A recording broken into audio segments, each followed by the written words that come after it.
कि हमारे पास आज हमने ग्राफिकल रिप्रेजेंटेशन ऑफ डाटा पढ़ना है कि जिसमें हम डिफरेंट टाइप्स ऑफ ग्राफ जो है इससे हम इंट्रोडक्शन लेंगे। और सबसे जो हमारे पास बुनियादी ग्राफ है उसका नाम है बार चार्ट।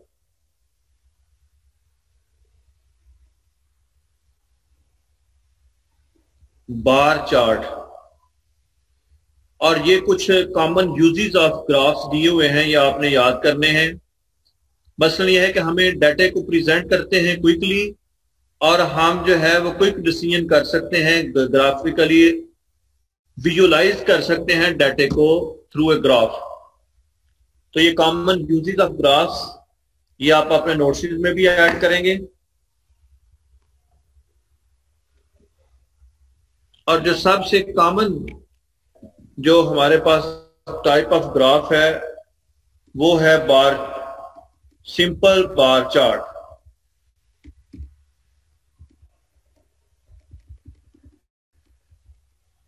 ये देखें, एक हमारे पास ये एक डाटा नजर आ रहा है आपको, ये बार्स नजर आ रहे हैं कि हम डाटे को प्रेजेंट करते हैं थ्रू डिफरेंट बार्स। और अलोंग वाई एक्सिस जो है वो हम फ्रीक्वेंसी रखते हैं या कोई भी न्यूमेरिकल मैयर आती है वो रखते हैं। अभी आप देखो कि हमारे पास एक फ्रीक्वेंसी का डाटा है ये वाला, जिसमें हमारे पास नंबर ऑफ रोटन पोटैटोज हैं और आगे ये फ्रीक्वेंसी है। और हमें कहा गया है कि इसका सिंपल बार डायग्राम बनाए, सिंपल बार डायग्राम।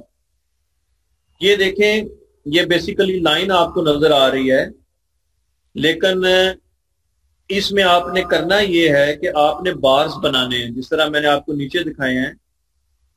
देखो कि नंबर ऑफ रोटन पोटैटोज में जीरो वाले की फ्रीक्वेंसी 5 है, 1 वाले की जो है वो 6 है, 2 वाले की जो है 4 है, 3 वाले की 4 है और 4 वाले की 1 फ्रीक्वेंसी है। इसके अगेंस्ट आपने बार बनाने हैं। थोड़ी सी जगह इधर से ऐसे छोड़ के इधर ऐसे बार बना देना है, इधर भी ऐसे बार बना देना है। तो ये आप बार्स आप देखोगे, ये आपको क्विक व्यू देगा कि किस तरीके से किस ग्रुप में ये बेसिकली आप अगर इनको ग्रुप कंसीडर करें, ग्रुप ए, ग्रुप बी, 1 2 3 4, तो सबसे ज्यादा जो फ्रीक्वेंसी है वो 1 ग्रुप में है और सबसे जो लोएस्ट फ्रीक्वेंसी है वो 4 ग्रुप में है। इसी तरीके आप देखो मल्टीपल बार डायग्राम।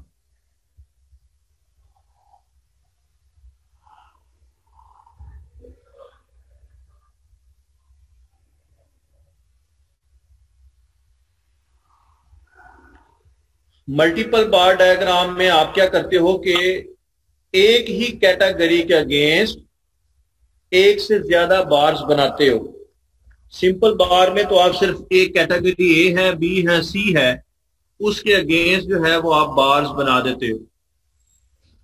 जितनी फ्रीक्वेंसी ज्यादा होगी उतनी हाइट ऑफ बार्स ज्यादा होगी, और जितनी फ्रीक्वेंसी या वैल्यू ऑफ वाई इंटरसेप्ट कम होगी उतनी हाइट ऑफ दी बार जो है वो कम होगी। अभी आप देखो कि आपके पास ये ईयर्स हैं 1987, 1988 और 1989। इसमें हमारे पास 3 लोकेलिटीज का प्रोडक्शन का डाटा है कि 1987 से लेकर 1999 तक मुख्तलिफ लोकेलिटी में प्रोडक्शन की टेंडेंसी क्या है। तो आप इस डाटे को डिस्क्राइब करने के लिए हम मल्टीपल बार डायग्राम बना सकते हैं। ये वाला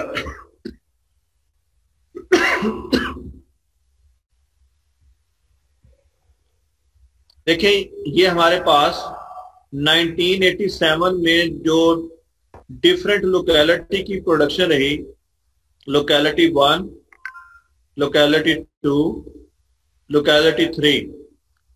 हर बार को आप थोड़ा सा डिफ्रेंशिएट करने के लिए कलरफुल कर दें या उसको थोड़ा सा मार्क कर दें। अलोंग वाई एक्सिस जो है वो इसकी प्रोडक्शन आ जाएगी। इसको आप स्केल कर लें जिस तरह हम ग्राफ में स्केल करते हैं। मिनिमम वैल्यू और मैक्सिमम वैल्यू इसमें काउंट फॉर होने चाहिए। तो आप अपनी कन्वीनियंस के मुताबिक 100 का इंटरवल ले लें या 200 का कन्वीनियंट है तो वो ले लें। हमारे पास देखो कि जब 1987 था तो 3 कैटेगरीज 3 लोकेलिटी है। लोकेलिटी 1 की 500 प्रोडक्शन है, यहां पे इसका बार बन गया। फिर उसके बाद हमारे पास लोकेलिटी 2 में 600 जो है वो प्रोडक्शन है। लोकेलिटी 3 में 800 प्रोडक्शन है। इसी तरीके से जब हम 1988 पे गए तो ये डिफरेंट प्रोडक्शंस को हमने इस तरीके से जो है वो बार की फॉर्म में रिप्रेजेंट कर दिया। यानी ये जो डाटा था, इस डाटे को हमने बार्स में कन्वर्ट कर दिया एज पर देयर कैटेगरीज। अब अगर हमारे पास सिर्फ कैटेगरीज होती और ये ईयर्स ना होते, ऊपर सिर्फ लोकेलिटी होती है, लोकेलिटी 1 का डाटा, लोकेलिटी 2 और लोकेलिटी 3 ये ऊपर इस तरह रख लेते, या आपकी ये लोकेलिटी ना होती, सिर्फ ये ग्रुप्स होते, तो आपने इनकी कैटेगरीज बना के जो है वो ग्राफ जो है वो आपने सिंपल बार डायग्राम बना सकते थे। लेकिन अब चूंकि हर कैटेगरी के अगेंस्ट एक से ज्यादा कैटेगरीज हैं, इसको हम कैटेगरी तस्वर करते हैं। बस 1987 एक कैटेगरी है, 1988 एक कैटेगरी है, 1989 एक कैटेगरी है। तो अब आप देखो कि जो लोकेलिटी, इन ग्राफ को अगर हम इंटरप्रिटेशन करें तो हम ये कहेंगे कि 1988 में 1987 में सबसे ज्यादा प्रोडक्शन जो है वो लोकेलिटी 3 की थी, और 1989 में सबसे प्रोडक्शन कम जो है वो लोकेलिटी 1 की थी। यानी 1987 में सबसे ज्यादा प्रोडक्शन लोकेलिटी 3 की है और सबसे कम जो है वो लोकेलिटी 1 की है। अच्छा, इसके बाद आ जाता है बार चार्ट की एक और टाइप है जिसको हम कहते हैं कंपोनेंट बार चार्ट या सब divided bar chart. Component bar chart या सब डिवाइडेड बार चार्ट में हम क्या करते हैं, जिस तरह आपको ये एक पिक्चर नजर आ रही है कि हमारे पास ये ग्रुप 1 है, ग्रुप 2 है, ग्रुप 3 है। ये इसके बार्स नजर आ रहे हैं, ये वाले। ये सिंपल बार डायग्राम है। लेकिन अगर हम इस में मेल और फीमेल कैटेगराइज करना चाहें तो हम कहते हैं काइंड 1 में जो प्रोडक्शन थी या जो वैल्यू थी वो 700 थी टोटल। इस 700 में 200 जो है वो फीमेल का हिस्सा है और बाकी 500 जो है ये वाला ऊपर ये मेल का हिस्सा है। तो इट मीन्स कि हमारा ये जो 700 का जो बार है इसको हम दो हिस्सों में या कंपोनेंट में डिवाइड कर सकते हैं। जितना प्रोपोर्शन फीमेल के हिस्से में आएगा ये आपने कलर कर देना है, और बाकी वाला जो है जो मेल की कैटेगरी में आता है वो आपने कर देना है। तो इट मीन्स इस बार को हमने कंपोनेंट में डिवाइड कर दिया है। ये कंपोनेंट एक भी हो, दो भी हो सकते हैं, दो से ज्यादा भी हो सकते हैं। तो बेसिकली हम एक बार के अंदर कैटेगरीज जो हैं उसको हम एक्सप्लेन करना चाहते हैं। अब इसमें आप देखो कि ग्रुप 1 में जो फीमेल प्रोपोर्शन है वो कम है और मेल की ज्यादा है। सिमिलरली तमाम ग्रुप्स में यही टेंडेंसी है, लेकिन सबसे कम जो है वो मेल और फीमेल की जो वैल्यू है वो ग्रुप 2 में सबसे कम जो है वो लाई कर रही है। तो सब डिवाइडेड बार चार्ट या कंपोनेंट बार चार्ट में हम क्या करते हैं, एक बार को कैटेगरी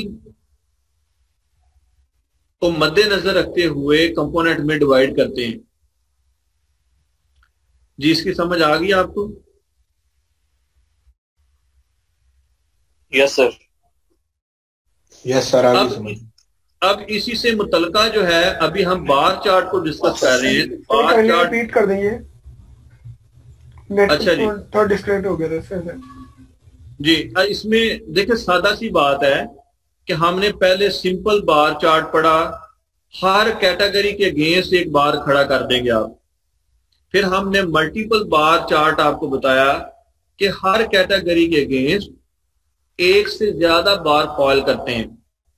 अब आप देखें कि इसकी एक और टाइप है जिसको हम सब डिवाइडेड बार चार्ट या कंपोनेंट बार चार्ट कहते हैं। इसमें आप देखो कि अगर तो सिर्फ और सिर्फ ये ग्रुप का डाटा होता, काइंड 1, काइंड 2, काइंड 3, तो देन इट्स ओके। लेकिन अब इसमें ये कैटेगरी भी शामिल हो गई है, मेल एंड फीमेल। तो अब एक पॉसिबिलिटी ये भी हो सकती है कि आप मेल और फीमेल का अलग-अलग बार बना दें, तो ये मल्टीपल बार चार्ट इसका बन जाएगा। लेकिन एक ऑप्शन ये भी है कि आप एक बार खड़ा करें और उसको सब डिवाइड कर दें एज पर पोर्शन और शेयर ऑफ द कैटेगरी। कि यहां पे आप देखो कि फीमेल का जो पोर्शन है, डाटा जो बता रहा है वो 200 है, 200 पे कट लग जाएगा, और जो मेल है वो 700 अपना उसका जो डाटा है वो 500 है। तो 200 ये शामिल करें और 500 ये करें तो 700 बनता है। तो इट मीन्स 700 का जो वॉल्यूम है वो दो हिस्सों में सब डिवाइड हो गया है। तो इसको हम सब डिवाइडेड कंपोनेंट बार चार्ट भी कहते हैं।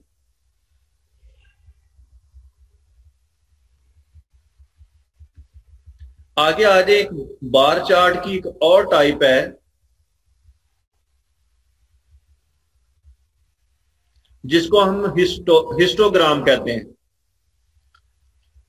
हिस्टोग्राम बेसिकली बार चार्ट ही है, हिस्टोग्राम बार चार्ट ही है, लेकिन इसमें फर्क ये है कि ये जो बार्स होते हैं, ये जो आपको नजर आ रहे हैं इस तरह से, ये बार्स जो होते हैं ये मिले हुए होते हैं, ये एडजेसेंट बार्स होते हैं। जिस तरह आप देखो कि ये इस तरीके से एडजेसेंट बार्स हैं, ये बार्स मिले हुए हैं। अगर आपको याद हो तो कल हमने पढ़ा था कंबाइंड बाउंड्रीज, और ये एग्जांपल भी की ऊपर हमने कंबाइंड बाउंड्रीज की। तो याद रखें, जब भी हम हिस्टोग्राम बनाते हैं तो पहले हम डाटे की जो ग्रुप्स हैं, क्लासेस हैं, उसकी हम कंबाइंड बाउंड्रीज बनाते हैं और फिर हम हिस्टोग्राम बनाते हैं। हिस्टोग्राम जो है ये शेप ऑफ द डाटा देखने के लिए हमारी हेल्प करता है।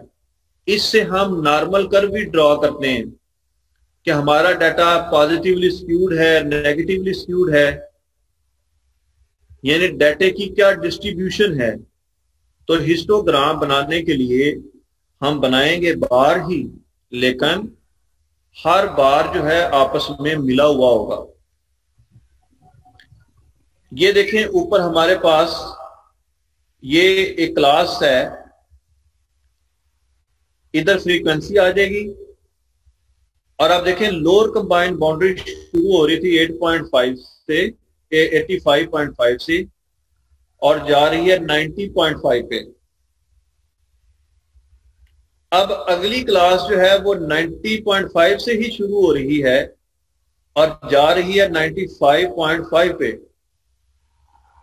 हर क्लास की जो फ्रीक्वेंसी है उसका बार उतनी पीक हासिल करेगा जितनी उसकी फ्रीक्वेंसी है। मसलन यहां पे फ्रीक्वेंसी अगर 6 है, यहां पे 4 है, तो इसकी अकॉर्डिंगली जो है वो इसकी फ्रीक्वेंसी का बार बनेगा। अब इसी तरह से जहां पे 95.5 पे खत्म होती है उधर से ही उसकी शुरू हो जाती है।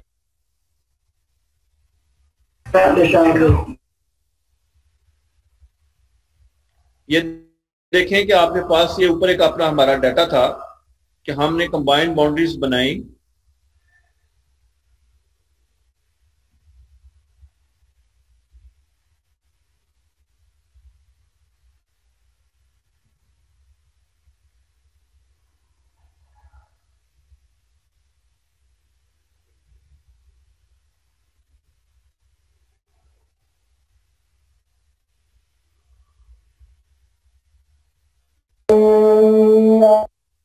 ये देखें, ये कंबाइंड बाउंड्रीज हैं।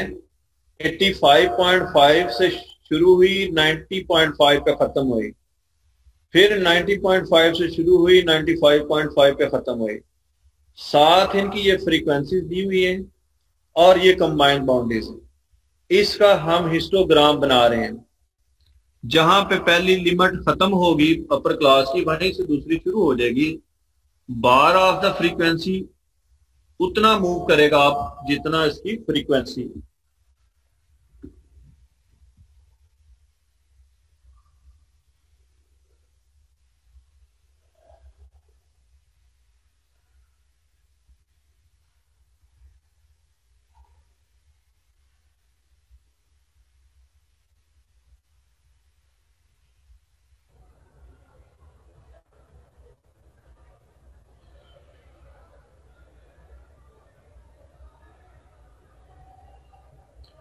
तो ये आप पढ़ रहे थे हिस्टोग्राम। इसकी समझ आ गई हिस्टोग्राम की जी? जी सर। कि जहां ये एडजेसेंट बार्स होते हैं, मिले हुए बार्स। अब ये जो आपको हिस्टोग्राम नजर आ रहा है, इसमें विड्थ ऑफ द क्लास जो है, ये क्लास इंटरवल सेम है। इस लिहाज से आप देखेंगे बार की विड्थ भी सेम है। लेकिन अगर इन केस अनइक्वल हो जाए, कि क्लास इंटरवल अनइक्वल हो जाए for unequal class interval histogram, तो फिर कैसे बनाना है? अच्छा, इस तरह से है कि अभी हम देख रहे थे कि अगर हमारे पास अनइक्वल केस हो, ये देखें हिस्टोग्राम के जिसमें क्लास इंटरवल जो हैं ये डिफरेंट है, यानी width of the class is different. Bar जो है वो वेरी करेगा एज पर द फ्रीक्वेंसी, लेकिन उसकी जो विड्थ है वो इंडिकेट करेगी कि इस क्लास में जो है वो विड्थ ऑफ क्रॉस वेरिएट कर रही है, डिफरेंट है। तो जब आपको अनइक्वल केसेस मिलें, मसलन फॉर एग्जांपल इस क्लास में आप देखो ये कंबाइंड बाउंड्रीज हैं और ये फ्रीक्वेंसी दी हुई है और इस क्लास की विड्थ ये है। मैंने आपको बताया था क्लास की विड्थ निकालने के लिए आप कंबाइंड बाउंड्री जो है उसकी अपर कंबाइंड बाउंड्री को लोअर कंबाइंड बाउंड्री से माइनस करेंगे तो ये इसका डिफरेंस आ जाएगा, जो कि क्लास इंटरवल कहलाता है। 4 में से 2 गए 2, 8 में से 4 4, 12 में से 8 4। ये क्लास इंटरवल आ गया basically width of the class. अब आपने क्या करना है, ये जो फ्रीक्वेंसी है इसको एडजस्ट करना है। किस तरीके से कि आपने फ्रीक्वेंसी को डिवाइड करना है विद द क्लास इंटरवल, यानी क्लास इंटरवल से आपने डिवाइड करना है। आप फ्रीक्वेंसी को डिवाइड करेंगे आप क्लास विड्थ के साथ। 5 डिवाइडेड बाय 2 2.5 आ जाएगा। 10 डिवाइडेड बाय 4 2.5 आ जाएगा। 12 डिवाइडेड बाय 4 3 आ जाएगा। 14 डिवाइडेड बाय 4 3.5 आ जाएगा, and so on. Now this is your adjustable frequency that has been adjusted as per the width of the class.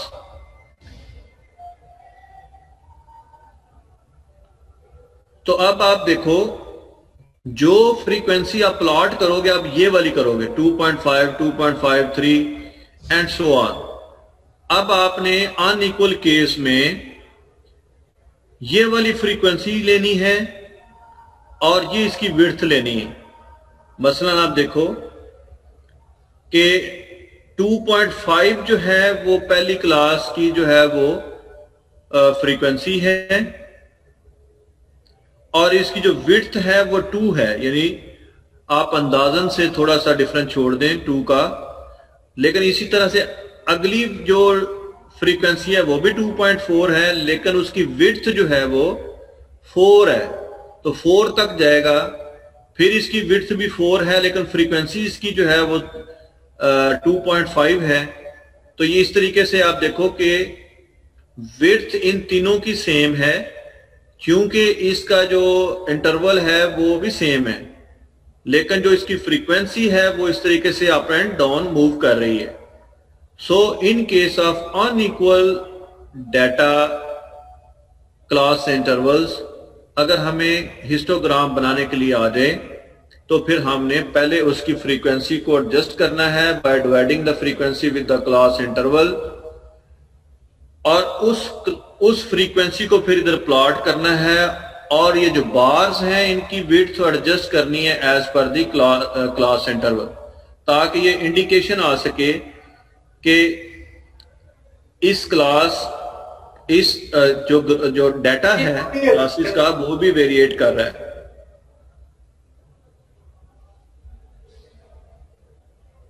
इसी तरीके से ये डिस्क्रीट डाटा के लिए हिस्टोग्राम है।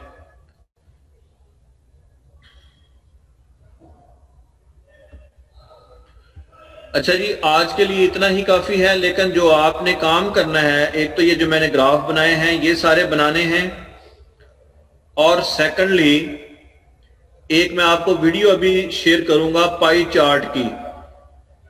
वो पाई चार्ट की आपने वीडियो देखनी है और उसके मुताबिक ये जो पाई चार्ट का ये डाटा है, ये वाला जो आपको नजर आ रहा है, एग्जाम्पल 2.8, ये 2.8 का जो डाटा है ये आपने पाई चार्ट पे अप्लाई करना है जी। मैं अच्छा, ये आपको डायग्राम नजर आ रही है पाई चार्ट की।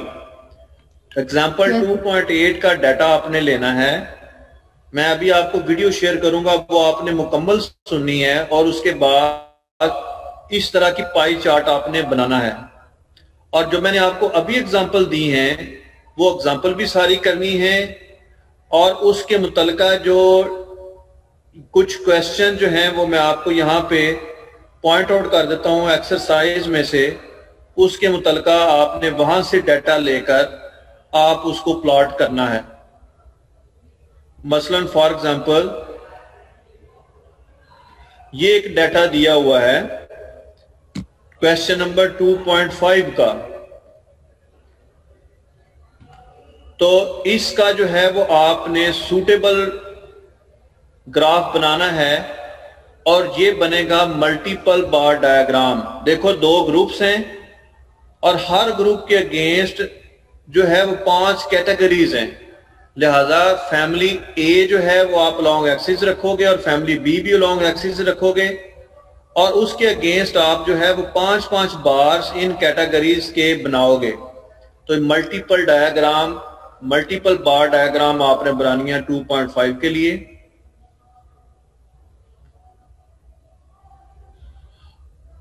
और ये 2.6 के लिए जो है आपने पाई चार्ट बनाना है, लेकिन ये बनाने की फिलहाल जरूरत नहीं, पहले सिर्फ वो एग्जांपल जो मैंने आपको दी है वो वीडियो देखने के बाद आप करेंगे बस। उसके बाद आप आ जाए, हिस्टोग्राम बनाना है आपने।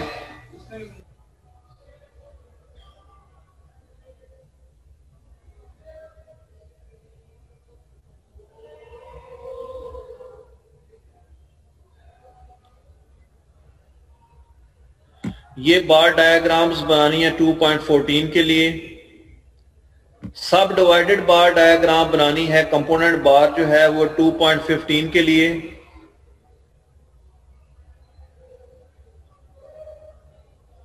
अभी तो फिलहाल हाल इनके जो है वो आपने बार चार्ट बनाना है, मल्टीपल बार चार्ट बनाना है, आपने कंपोनेंट बार चार्ट बनाना है और पाई चार्ट बनाना है। बस ये बार आपको ग्राफ बनाने सीखने हैं आपने। पहले ये जो एग्जांपल दी हुई है, मैंने आपको चैप्टर शेयर किया है, वो कर लें जो मैंने आज डिस्कस किया है। उसके मुताबिक ये आप अब हाथ से ये बार्स भी बनाएं।